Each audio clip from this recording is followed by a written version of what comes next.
Kung may magtatanong sa iyo kung ano ang trabaho mo at yun ang pagbabasihan nila kung ano ang level ng respeto na ibibigay sa iyo, huwag mong sasabihin at huwag maging kaparte ng mapaghusgang mundo.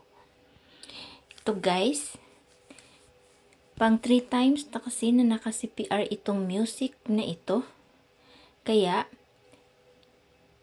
mag-voice over na lang ako, pagtiisan nyo na lang ang aking voice over. Ito siya, wala kaming plano na magpunta kami ng Borno, Czech Republic.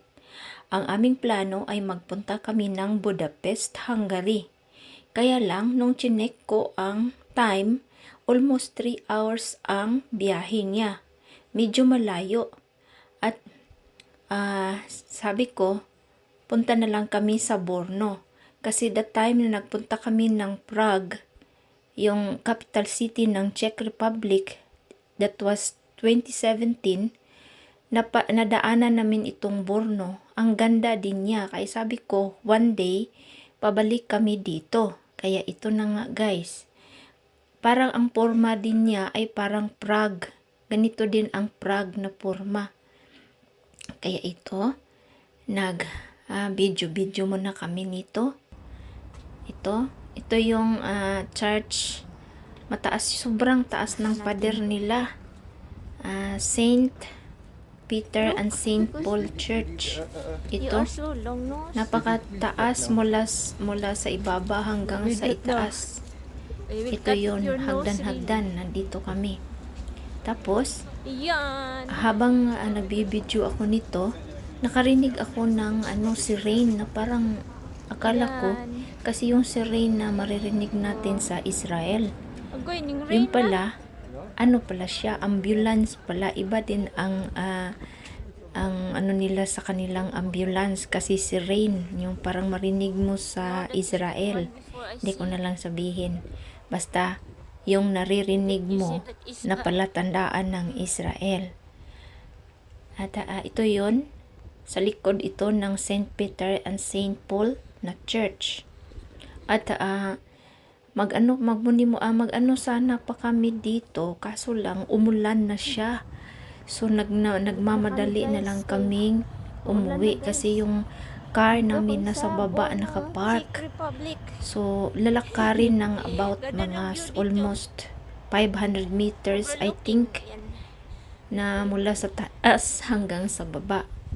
Yun, may bit-bit pa itong isa kasi bali 4 na menu yung in-order namin sa restaurant kasi gutom na gutom kami nung time na yun, na 1 p.m. na kasi hanap kami ng restaurant, puro close. Yun pala ay nagkataon din na holiday ng Czech Republic ng Borno. So halos lahat ng restaurant naka-close siya. At nung nagpunta kami ng St. Peter and St. Paul, nandun kami sa likod kasi habang nagbibideo ako, nakakita kami ng CR. Kaya medyo naihi na rin at pumunta kami ng CR. Yun, nakita ko na yung restaurant. Yun pala, ang restaurant na yun ay restaurant ng mga madre.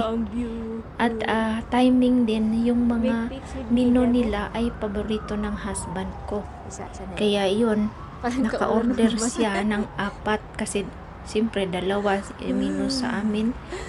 Yung yung frog pagyod na na menu. Tapos nag-order pa din siya ng turkey na meat. Kaya yun na guys, naka-order. Tapos yun nga, binibit-bit na niya kasi busog na daw siya, hindi na niya makain. Ito yung sa loob ng St. Peter and St. Paul na church. Ito, di ko pa nasali yung sa labas ng in front kasi mahaba na ang video ko. At kailangan ko itong i-minimize. At ito yung sa loob. Tsaka dito, hinahinay lang kami dito kasi syempre nasa loob At saka nakasanayan na rin namin na kada visit namin sa church ay mag-pray kami ng 40 Our Father. Yun ang promises ko kasi every visit sa lugar na hindi pa namin nabisitaan. Kaya yun ang aming nakasanayan. Ito na sa baba, na nakapark yung car namin dito sa baba. Ito yun, pauwi na kami nito kasi ang lakas talaga ng ulan na.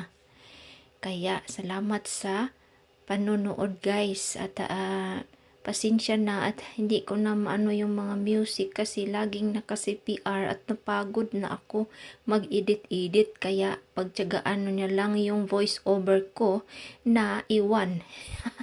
Thank you for watching.